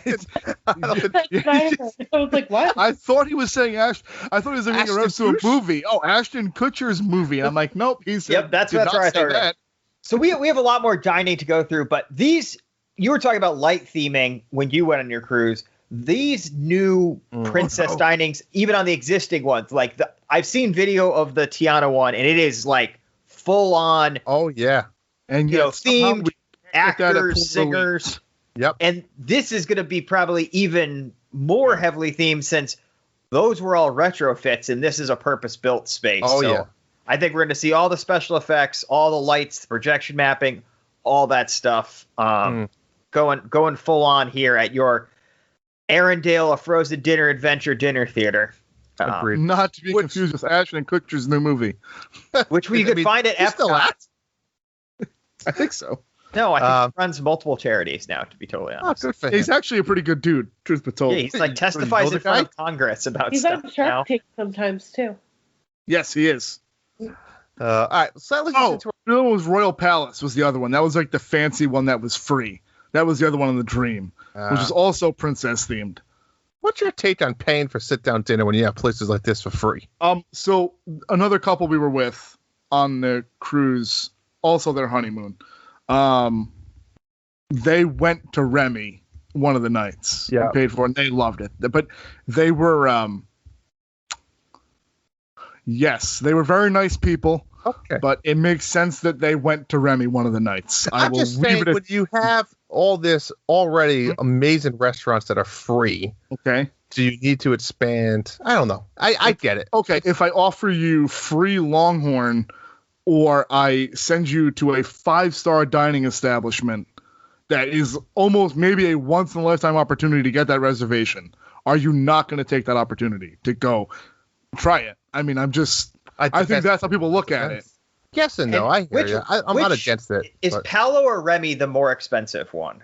On the Dream, I want to say Remy is the more exclusive. One of them is only like a $35 upcharge. The other one is over $100 a couple. I will do some research, Tim, because I'm not 100% sure, because I didn't go to either one of them. So regardless, I have heard the more expensive of the two is absolutely worth whatever they charge. And as Bob said, I mean, it is literally like going to a 5-star restaurant. No, I as hear opposed to, I mean, this food is good, but it's food that appeals to a broad category of people, whereas I believe it's Remy is a fine dining French meal. Yeah, I mean, just so we're clear, sablefish, duck, elk, Kobe beef. I mean, there's a champagne brunch. I think it's Remy is the higher end of the two on the Dream, where Palo is the one, like we said, that's on the previous 4 boats, or at least the previous 2. I don't know. Drew, was Palo on the one? Palo is on all the boats. So it's on all 4, right? Or technically all 5 now. But Remy was the one that was kind of exclusive to the Dream and Fantasy for that class. So I got to think that was the higher end. And if you guys give me a minute, I will ask my lovely wife I'm going to go ahead. Remy was. You guys go ahead. I'll do some research. I'm going to go ahead and talk about the next big experience that we don't know a ton about, World of Marvel. This is based on the MCU, and they're calling it a dine-in adventure as well, just like Frozen, where you'll play an interactive role in an action-packed adventure mission. So this means everything. We don't know a lot about this, right? Could this be almost like, I don't want to say an escape room, but this is definitely going to be some type of interactive, you're solving a mission, or maybe Tim, like Ultron shows up and you have to help defeat him. Something like that. You have to imagine. Tim, as an MCU fan, I mean, what's your guesses here? Like, what? I mean, you want my honest guess? Yeah. You ever been to a sports bar where they have the like touch screens embedded in the bar? Yep. Yeah, it's gonna be that. Like, so there's gonna be screens. There's gonna be cool stuff happening around. There's probably gonna be actors, but the interactivity is probably gonna start and end with you are doing something on a touch screen that's embedded in your space. I don't think they want people up and moving around, because at the end of the day, this is still a dinner on a cruise, and people expect a certain level of niceness and civility. So I think it'll be action packed. I think it'll be really cool. I think we'll see like the same elements that the other boats have with Animator's Palette, where there's stuff that's changing in the environment and there's screens and effects and stuff. But I don't think we're going to be escape rooming while we're trying to eat our duck or escargot. I just want a life-size Hulk. That's all I'm asking for. That would be pretty sweet. I'm hoping that this would be awesome, because if anybody knows, back in the day, there was a restaurant called Marvel Mania during the themed dining craze of the 90s. There was one in like Times Square. There was one at Islands of Adventure. And if this could bring back even half the spirit of the Marvel themed restaurant, that this would be worth the cost of admission for me alone. Huh, Bob, anything? Wow, hopefully Rachel's listening. Hopefully Rachel's listening to this, because if this is worth the price, this is the one reason you want to go on this boat, is to go to a Marvel themed restaurant. I got to tell you, your priorities are in the right place, Tim. I got to tell you. What was that, Drew? Bob? What do you think about this? What do I think about what? World of Marvel. I think it's a great idea. What do you think the interactivity is going to be above and beyond anything other than like a touch screen embedded in the table? I think I'll walk around characters. I think I don't think it's going to be full-fledged like Drew likes to go to like medieval times. Ah, yes, that's what I don't think it's going to be quite that extensive, but I envision some walk-around characters, maybe some conflict or something. Maybe like Loki shoots his spear over a table and there's like a lighting effect and stuff. I think there could be. Do I know that to be true? No, but I think they could do something like that with this restaurant. So all I'm going to say is, when I looked at the layout on the debt plans, the entire restaurant is shaped like a U, which could mean many things. It could just mean that the actual kitchen is in the center and you can't see or it could mean there's some type of stage that lines the entire center. But again, that's me speculating. It could mean nothing. It could mean that there's something else there. I would venture a guess, just based on them calling this imaginative dining and kind of knowing where we're going next with 1923, that I think there's a very real possibility that their whole thing on this ship in particular is interactivity. Clearly, everything we talked about is meant to bring you into part of the story, which is something that we know Disney does very well, even with my anger towards the Aquamouse not included. I think this whole ship is based on the idea that you are going to take part in a kinetic experience on this boat. And I certainly think that this restaurant won't be the exception to that rule. Agreed. And let's move on to our last imaginative dining experience, 1923. Bob, I'm going to let you explain this one. I feel like this restaurant was designed for maybe you three more than me. I mean, I love it. It's great. I love Walt. But, Bob, what is 1923? I think this is their answer to like a subtle dining experience in the general rotational dining. Clearly, Arendelle and Marvel are pretty super specific to a certain sector of the audience or the ship or the people or the guests on the boat. For me, 1923, obviously, and Tim talked about in the news at D23, 1923 is significant because that is the year the company was founded, so it's a really cool throwback to that as well. It's going to pay homage to the golden age of animation and offer a tasteful tribute to its California heritage. So I will tell you that this will be very elegant, and I will use that word quite a bit tonight. I think this is going to be not farm fresh menu, but I think this is going to be a very menu oriented towards Tim. Oh, no, I think this is definitely going to be their attempt to do farm to table in an accessible way for people who would never pay to go to a farm to table restaurant on land or in their everyday life. But California cuisine is the other name for that type of food. So I think that's pretty clearly what they're going to go for here. So again, clearly no insider knowledge. That's just us reading the proverbial tea leaves on this restaurant. But I would think this is going to be the high-end dining experience in terms of the rotational dining that you will get included in your price of admission. Yeah, I don't think that's not a stretch either. There's a very high-end dining experience in the elevated dining coming up, though. No. Yeah. This is included in your rotational dining. Free. Yep. It's not free, but it's included in the price of the cruise. Right. Including the price of admission. This is their elegant restaurant for the one that's included. The other two are clearly themed like a Mars 2112. Yes. On the higher end, obviously. You're welcome. That was coming up. You're welcome. Episode. Similar to something like a Rainforest Cafe type stuff, just how they interact with you. I think that is what those other two restaurants are. This one in particular will be much more of a simple, and again, putting 1923 on it, it's got to be because of what it signifies for the company. Right. It has to be that. So, and while we're still in the dining, I think this is important, and we kind of touched on it when we were joking about Bub trying new things like soup. A big part of going on a cruise. Duck too. A big part of going on a cruise. Drew keeps saying free. You prepaid for all the food that was included, which means you can. This is a perfect opportunity to try things you would never try at home. No one cares if you order 3 different appetizers and Correct. Because they sound interesting and you don't like 2 of them, or you tell them, you know what, I want the steak, but I also want to try the vegan dish. Can you bring me a smaller? They'll do that for you. So a huge part of going on a cruise is this opportunity to try foods that you would never go to a restaurant if you had to pay the bill at the end of the meal because you weren't sure you're going to like them. Because here you can always get the backup. You know what? You try that roast duck and you don't like it, they're always going to have a steak or a chicken dish that's the safe play. So that's one of the big draws to going on a cruise. I think for a lot of people, it certainly is for me. Yeah, no, absolutely is. Oh, it's like that episode of Seinfeld when Jerry's flying first class and Elaine isn't. And he meets the woman and he's like, oh, more of this, more everything. It's free. It's not necessarily free, like Tim said, but correct. By all means. Prepaid for it. Yeah, by all means, you can order whatever you want here. It's fantastic. Yep. Jordan, are any comments on these 3 restaurants?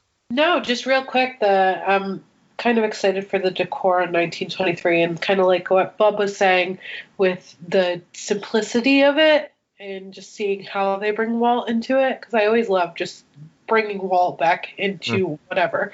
So I'm really excited for that. Absolutely. Yeah, the colors are awesome, like the brown and bronze, and then you have like those green chairs that just pop.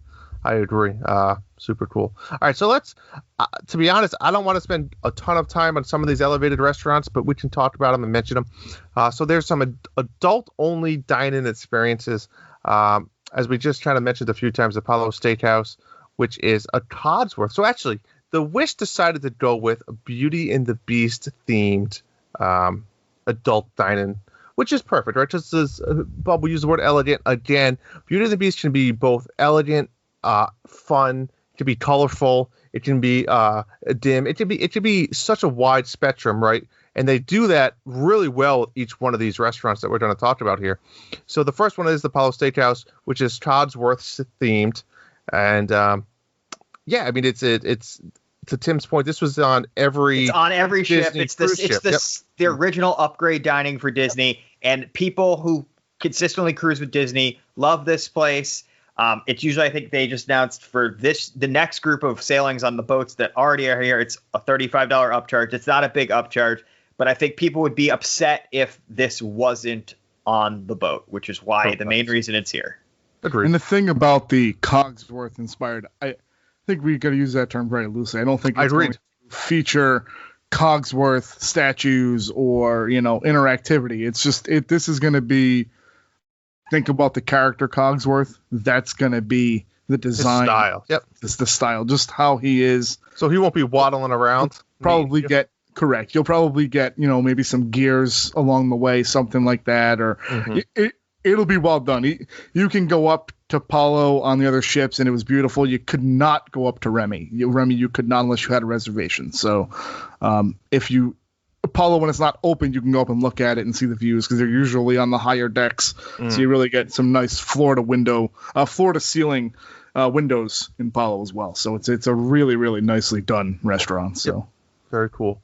The next one, the Rose. This is a cocktail little lounge, right? It's inspired by, like you said, the Rose and Beauty and the Beast.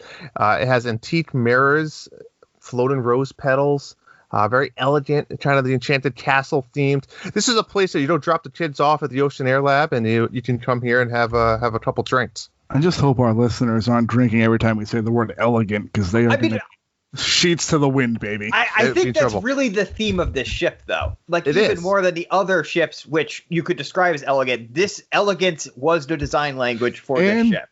To be fair, Tim, like you said, it's their words, not ours. They're the ones that liberally sprinkled the word elegant in their presentation. Correct.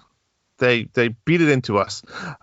So yeah, that's the Rose. The last one here for the Beauty and the Beast theming is the Enchanté, which is, of course, inspired by Lumiere. I believe it's Enchanté. I don't think the CH is as hard. I think you got to kind of roll with it like you're French in this instance. Depends who you ask. I don't think that's true either. Yeah. I was waiting for that. Well, I almost got him earlier, but I let him go. Ashton Kutcher, he may say differently. Yeah, Ashton Kutcher.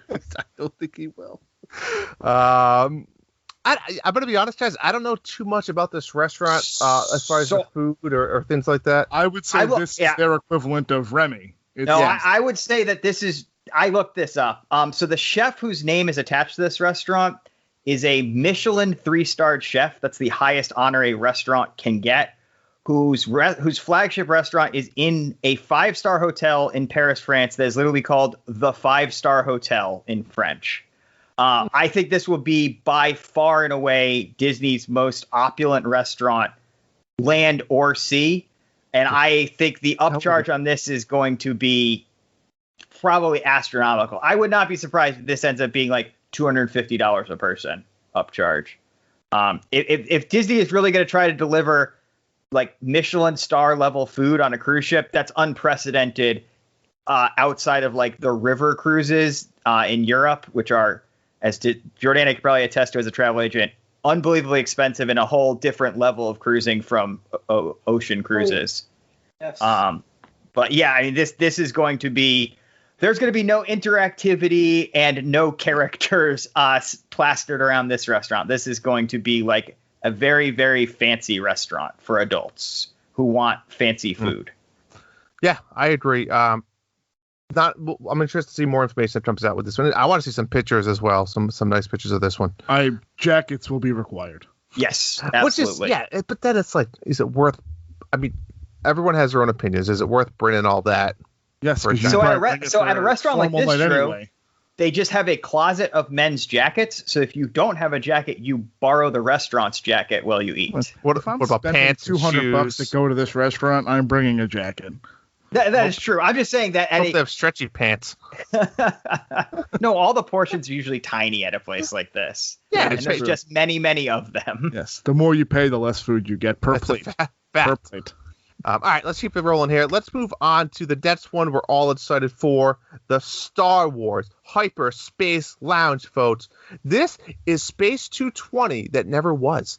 Bob, what comes first? Star Wars Hyperspace Lounge or Space 220?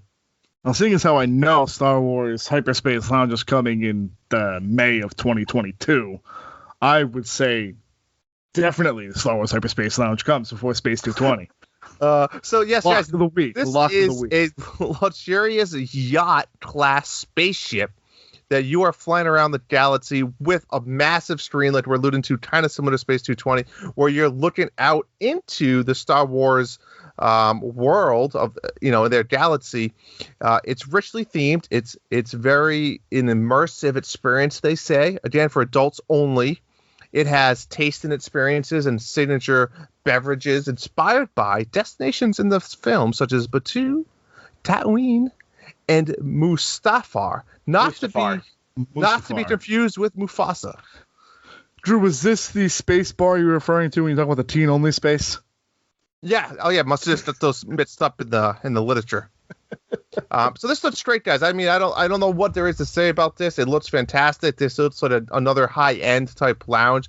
Maybe when all the kids go to sleep, I can sneak out here. But I think this looks awesome. Yeah. It's like High Republic themed, which is a Star Wars design space that exists a lot in the world building, but Disney has not used yet for any of the attractions. So it's cool that they're taking advantage of those opulent, rich tones for their adults-only hyperspace lounge. Tim, would you say the hyperspace lounge fits into the elegant category? Oh, yeah, for sure. This is elegance done Star Wars. Star Wars elegance, yes. All right, let's move on to the Senses. First is the Senses Spa, which has private treatment rooms, lavish spa villas, and steam rooms. While reimagined, yes, they may have showers that you can throw mud at each other, because I know they had quite the mud showers on the Wonders. Bob, did you do the mud shower on the Dream? No, we didn't go to Senses Spa, although Senses Spa does have locations at the Grand Floridian and Saratoga Springs and one other hotel, Jordana, I think. Is there one anywhere else, or are those the only two that have Saratoga and Grand Floridian? I don't think Contemporary has a smaller version. I'm not sure. I don't think they do. But yeah, so it's kind of the same treatment. I don't know if they have the mud showers, but well, they might. You never know. And maybe it's not healthy or environmental friendly. They also have the Senses Fitness Center. It's a gym. It's probably beautiful. It probably has glass windows. It's probably state of the art. And let's be honest, I'm not on a cruise to work out. I want to eat, and I want to sleep in, and I want to go lay by the pool. I said it. Tim walked away from his chair. Shame on him for not saying that he wants to go to the Senses gym. Let's move on to accommodations. Jordana, as our resident travel agent and seeing and booking rooms across the world. Yeah. How amazing are these rooms just in general compared to an average hotel room? These, I have to say, I mean, compared to the average hotel room, they're pretty small, but honestly, it's big for general, I don't know, rooms as far as cruises go. They seem to fit a lot more. The deluxe family ones can fit up to 5 people, which is really big because I have a lot of families of 5, 2 adults, 3 kids, and it's just hard to fit them anywhere. So Disney's one of the only cruises that really accommodates that. But overall, these rooms are amazing looking. Yeah, they are. I agree. And then you have 4 different levels, I guess you could say, probably varying in price as well. They have the inside stateroom, which again are going to be your very smaller rooms with no porthole, no window or anything. So if you're claustrophobic, this is not the room for you. I stayed in this room when I went with my wife, only because we were never in our room and we had no kids, so it was fine. You don't even have a tub. You have a very small stand-up shower. And that's it. It's very minimal accommodations. They're very small. Like Jordana said, this. Did you have the digital porthole when you stay in the room? Were they doing that yet or no? No, nope, nothing. But again, I was never, in the room. I was sleeping and showering in the room. That was it. That's just another thing that Disney does different is these inside rooms do have a digital porthole in them, so that it's literally just a round TV screen set into a window frame. But at least for people who might be claustrophobic but still want to do this cruise and could only get an inside stateroom, you can switch to a view that makes it look like you are seeing what people who have a porthole are seeing. Yeah. And speaking of the porthole, that's the next room, which Disney refers to as the ocean view. You do get a very large porthole window. Now, I do want to mention that every stateroom has either deluxe style or deluxe family style. And the big difference is typically you add one extra person that should sleep there. So the ocean view has both deluxe and the family. You can get the 3 and 4 or the 4 to 5, and these range around 218 square feet to 240. And then you move into the verandas and the balconies. This is where it really looked like these rooms started to set the stage and set a little bit different for this ship and for Disney Cruising as a general. The deluxe family sleeps 4 to 5 people with Jordana, do you know these rooms are bigger than the Disney All-Star rooms? So right there, folks, if you stayed at a Disney All-Star Resort room, they're roughly 260 square feet. These rooms are 284. So you're getting a bigger room than when you go to Disney World, which is amazing to me. And that includes a balcony as well that you can get out, and I think they can probably fit 2 chairs or so.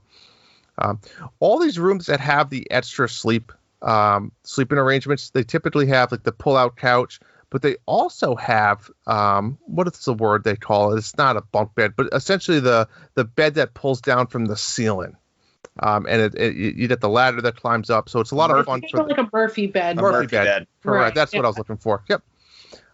Just they all look really fabulous, and they even do the little special that you pull down the Murphy bed, and there's the fairy godmother's hidden in the ceiling, and with her magic wand and some stars. So they try to make it really fun for all those levels.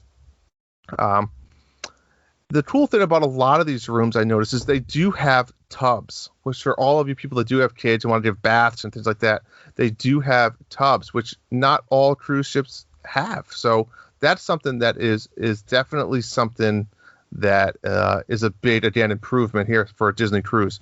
Now, Jorina, I know also there's a lot of connecting rooms for bigger families as well. Yeah.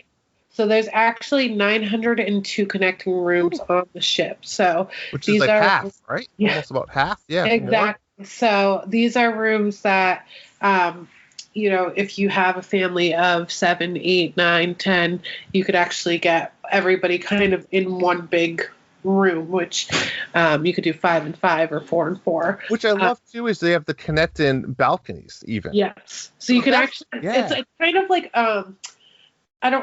like a sliding door where you can kind of. So you can have that privacy, but that where if you do end up getting put in a connecting room, and it just happens. Sometimes you just have that door, you just ignore it. They also have where you can kind of shut the screen, so you still have your private balcony. But if you do and end up in the connecting room with your family and you want to open up, you get double the space for that balcony. Yeah. That's awesome. You meet, Bub and I come, we have adjoining rooms. I could go pull out the balcony, being Bub can have our morning coffee together. There you go. Bub doesn't drink coffee, but mine would be juice, probably an OJ. I like an OJ. Good old Jay. maybe we can branch out on the cruise, Bub. I'll have a chocolate milk. I'll put some Baileys in it for you. And then the last grouping of rooms is the concierge. Now, this is the category you're looking at, right, Drew? No, I have no need for a 1,800 square foot, 2-story royal suite with a balcony. They showed this in the presentation. This literally looks like a penthouse in Central Park West. Are you sure you don't have a need for that? Because I do. But why would I need a dining room? I mean, I'm not eating in my room. Yeah, yes, you are. If you, for what you are paying for this, you are bringing your staff with you, and you are taking your meals from the fancy restaurant. You're having them brought to the room and served for you at the dining room table with your guests. But then I'll miss Christoph sing to me. No, he'll be there. So he comes part of it. He'll be there. Now, they have some themed rooms here in the concierge. There's Tangled, Little Mermaid, and Sleeping Beauty themes as well. So, I mean, you could get the small concierge room. It's only 300 square feet. Only 300 square feet on a cruise. That's so big. It's huge. 1,800 square feet. There are many people whose homes are not 1,800 square feet. That's ridiculous. Yeah, I mean, that's 2 bedrooms, right? A living room, a dining room, a kitchen, a spiral staircase. I mean, guys, did you see the bathroom? The bathroom was amazing. It has full glass wall with a glass shower on that wall. So you could just be, fully nude, opening up to the world and just enjoying the view. I mean, and a 2-person soaking tub looking out also directly to the ocean. It's like a hot tub almost, in the room. These are incredible. And Jordan, correct me if I'm wrong, the concierge level, even if you have the money to book these rooms, you actually cannot book these rooms unless you have some kind of status with Disney Cruise Line, correct? I am not sure of that, honestly. I've never booked that high. So okay. Yeah, my understanding is that you can't just can't just call up Disney and be like, I want the family ocean view veranda suite concierge level, and they'll be like, all right, come back once you're platinum Castaway Club, and we'll talk. It might be a while. Yeah. But speaking of booking, Jordana, why don't you walk us through how all of our amazing listeners can book this amazing cruise? So, booking is going to be opening this month, and they kind of spread it out between a 2-week span. So if you don't know, the Disney Cruises has multiple levels. We've kind of touched upon it today, that start at silver, go to gold, and then platinum status. And then there's kind of levels within the platinum status. So obviously those higher levels get first dibs. With it actually first starts on May 17th, when it doesn't actually open to the general public until May 27th. So on May 17th, Platinum Castaway Club members with 25 plus sailings, or if you happen to own a home at Golden Oaks, Drew, I know you have your vacation home down there. Oh, yeah, yep. You can book on May 17th, but it's actually by phone only. And then on May 18th, if you're a Platinum Castaway Club member with 20 plus sailings, which is still a lot, you can book by phone as well. On May 19th, you have to have 15 plus sailings. And then all Platinum Castaway Club members with 10 plus sailings can book as of May 20th. So that first week is just for Platinum members. Then we move on to the next week, starting on May 24th. If you are a Gold Castaway Club member, so you have 5 or more sailings, you can book online or by phone on May 24th. Silver Castaway Club members, we got a couple of them on this podcast. Yes. They're going to be able to book as of May 26th online or by phone or by calling their travel. Compton right there, Drew. There you go. And then general public, and it's going to be open on May 27th. We get a full 24-hour jump, Jordana, by being silver members. I'm so happy for you guys. Hey, we'll need it. I will say that they are only opening from June to September of 2022. So their inaugural season is opening. Yeah. It's not going to be, usually they'll announce 6 months at a time. Mm-hmm. But obviously with it opening about a year in advance. They're only going to give that 3-month span. And then I just wanted to kind of quickly touch on the maiden voyage. So this one's going to be a little bit different. Most of the voyages are going to be 3 or 4 nights. This one is actually going to be a 5-night cruise. So it's going to be 2 days at sea. It's going to stop in the Bahamas and a stop at Castaway Cay as well. And then if you are looking to book this, deposits actually due. It's going to be due as soon as you're booking.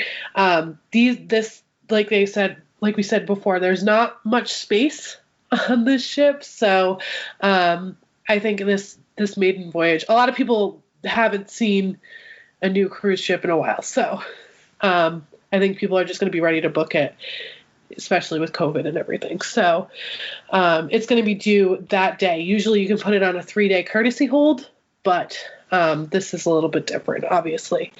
And then their final payment schedule is a little bit different as well. So if you have a longer cruise, final payments are usually due 150 days out, like if you have a 7 to 9 night cruise.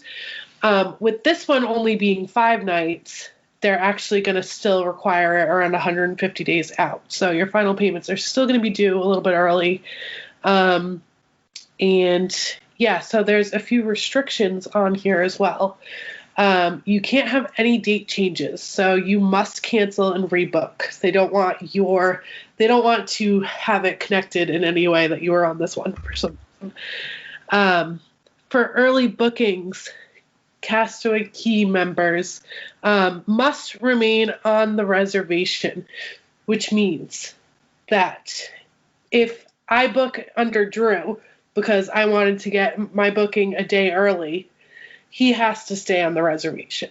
He cannot leave the reservation. So you can't hold it. You can't call up your uncle who owns a house in Golden Oaks to get your booking. It's not going to work that way. I think that makes it more fair for everybody. I think that's good that they're doing it that way.